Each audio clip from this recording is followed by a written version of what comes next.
We've got Scunthorpe away this weekend. It's going to be a tough game. Before we talk about that, do you feel like we're going for a bit of a sticky patch at the moment? 1 defeat in 14, 3 defeats in 28 in the league.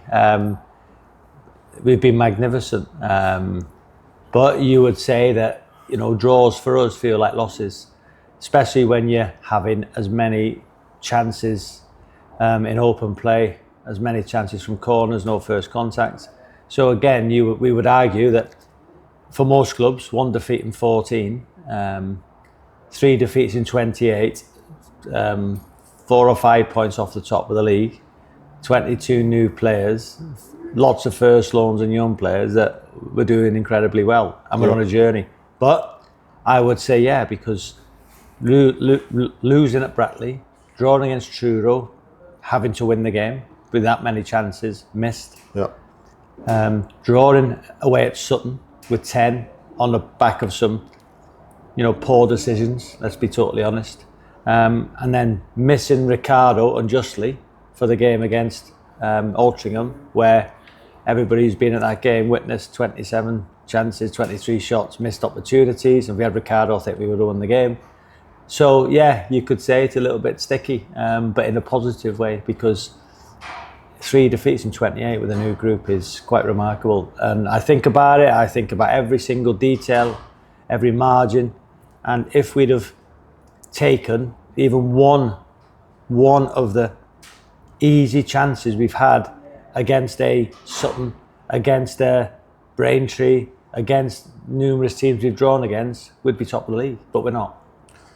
You told us on numerous occasions about you're quite an emotional guy and you've got the highs and the highs and the lows and the lows. Do you come back to the middle bit, which is what I keep thinking about, is how it is a brand new team. Your expectations were that you're on this 4-year journey, and you said to us before that we are overperforming at the moment. Does that contribute to when we do draw that it feels like a loss? Are you able to get yourself back to that mindset to go, right, let's not try to overact here on either end of the scale? Yeah, it doesn't help when people say we're having a sticky patch. But you've been in football a long time, Gaff, right? You've been in football a long time. What would you call it? A sticky patch. Yeah. No, I'm trying to be positive. No, listen, of course, you're correct. It is a sticky patch in our standards. Yeah. But your question is spot on. We are overachieving for the group, and the expectation, because of the standards that group has set itself, is for all to see. We could be top of the league quite comfortably, as could 6 or 7 other teams in this division. So it's emotional, and as a manager, you go home thinking, did I pick the right team? Did I make the changes early enough? Of course, and you reflect on the game. But inevitably, the only reason why we are not top of the league is because we can't stick easy chances in the back of the net. And if you look at the momentum graphs in every game we've had, the bars in second half of games for us is off the scale. It's like the other night, I think our XG in the second half was something like 2 and Altrincham was 0.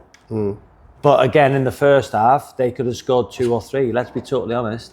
But we have to take the chance in the second half, and we have to take the chances in every other game we've taken. I'm not just saying all the chances, just one would be nice. But this conversation would be very different if Ricardo hadn't been sent off at Sutton, right? Because we'd have probably gone on to win that game. Yeah, we would have gone on to win it.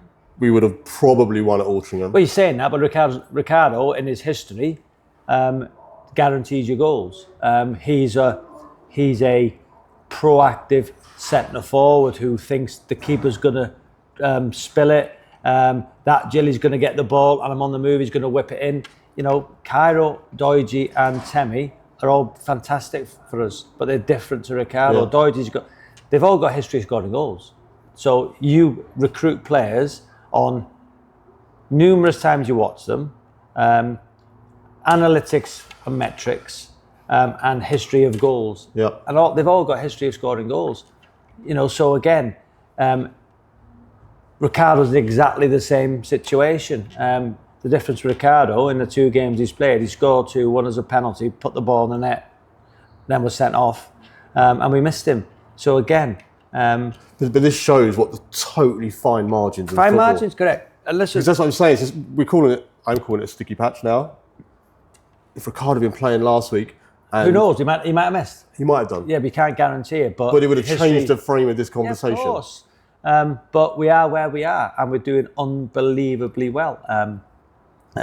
So again, we have to stay positive, and for me, it's probably a first sticky patch I've had. 3 defeats in 28. This is going to come back to haunt me, this phrase.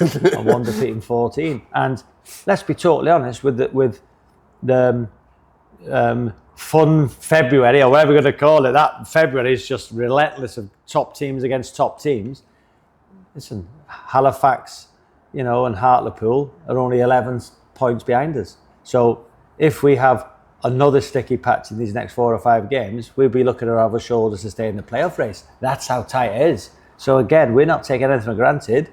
Of course, we're doing incredibly well.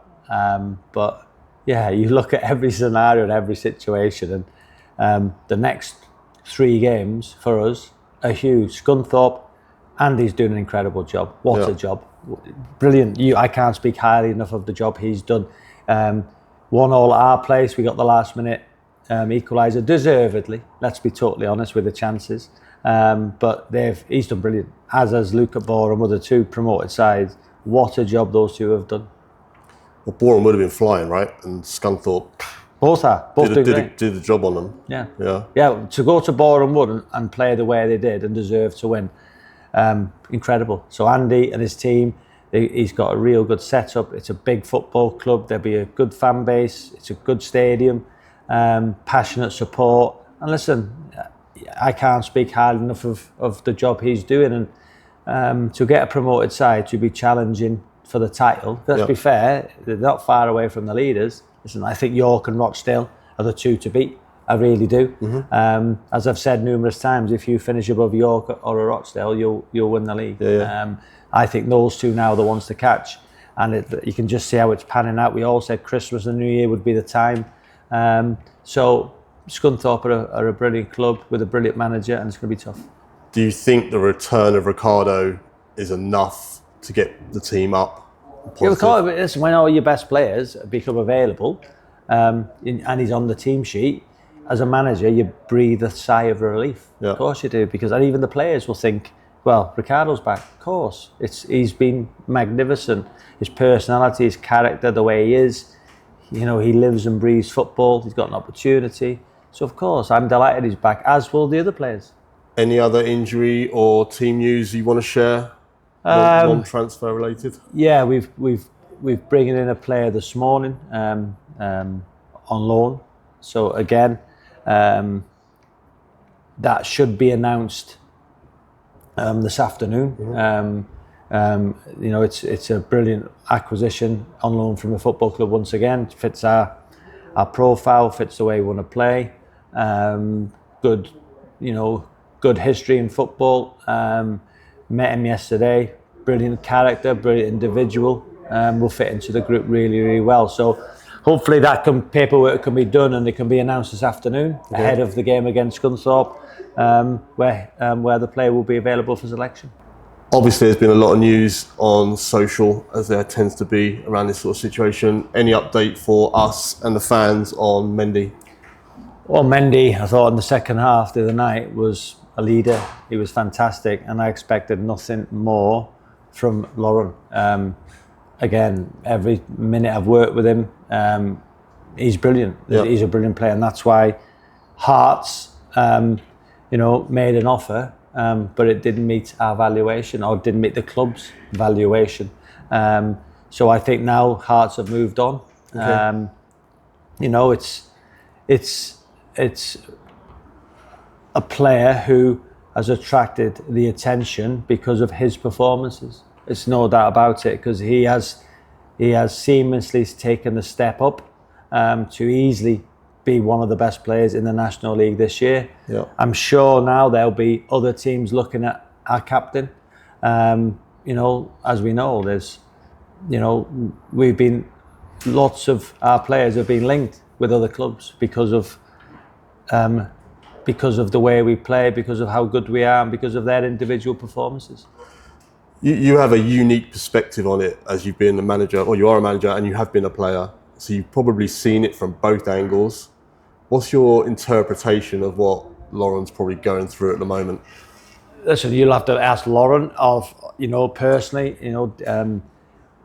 about his own personal situation. Listen, I'm sure the lure of Hearts top of the Scottish Premiership, playing Celtic at the weekend, it must have been a really attractive pull for a player who's 29. Of course, I'm not naive enough to think that any player in his situation would have been tempted by that. Yeah. I know it. I think, you have to ask Mendy did Mendy, want to leave? That would be down to him. I can't speak for Mendy, but I would suggest that, a team like Hearts, with the possibility of winning the league, getting into the Champions League, it would have been an unbelievable opportunity for an unbelievable player. Yeah. So again, I understand both sides. The club will have a valuation of a player, and so it's out of your hands, right? Yeah, of course it is. I'm the manager of a football club. Yeah. I can give my opinion, and I understand both sides. But inevitably, if a valuation is not met by the buying team, then obviously the club will decide what happens. And why would a club of going for a league and going for 2 Wembley trips in the trophy, and if we don't win the league in the playoffs, want to lose one of the best players in the National League, the captain, if the valuation is not met? But I understand the player situation. I totally get both sides, and for me, it's a difficult one because Mendy has done unbelievably well. Of course he has. So yeah, it's now Mendy's our player. He's going to have to focus and be the Mendy which has got all eyes on him, and I'm sure he will be. Yeah. Because he's a great kid. He's a brilliant individual, and he's a brilliant player. And I would suggest that keep doing what you've been doing, because who knows what happens. I had an opportunity to move numerous times, and it didn't happen for me. But I got my head down, keep working hard, and eventually I got a move. And then in the latter stages of my career, or when I was 26, 27, I went to Blackburn, and that wasn't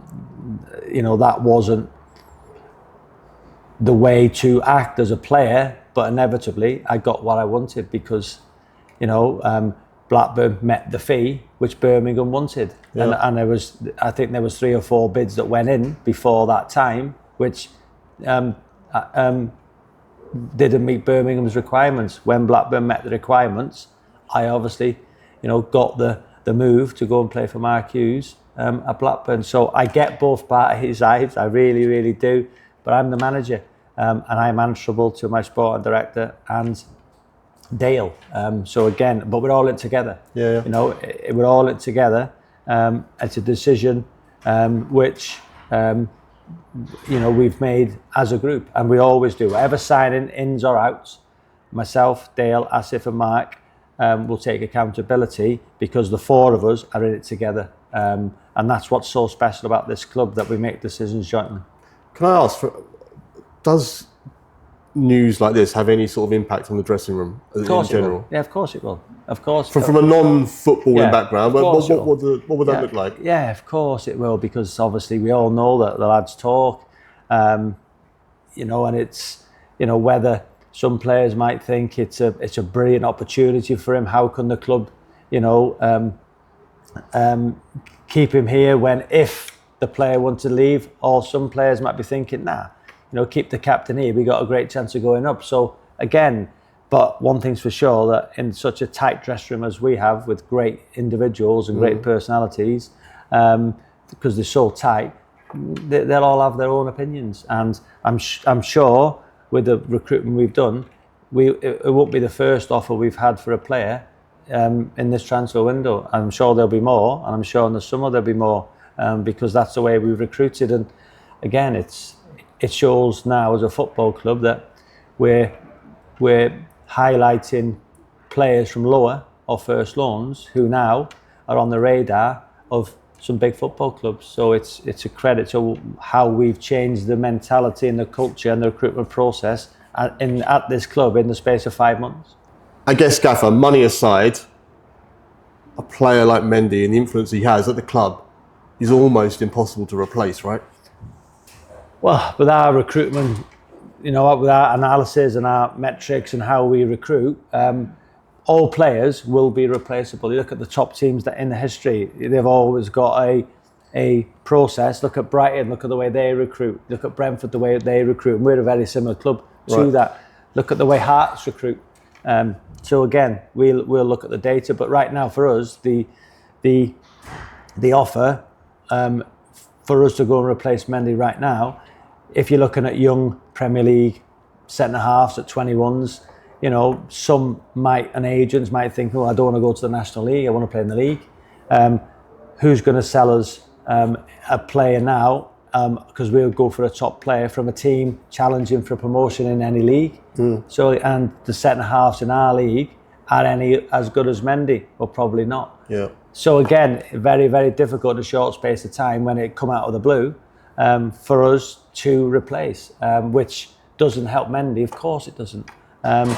So it's, but I'm sure it might be revisited in the summer. I spoke to Derek McInnes for, quite a while yesterday. Fantastic individual, doing unbelievably well. So yeah, I'm sure it's not the last we've heard of it.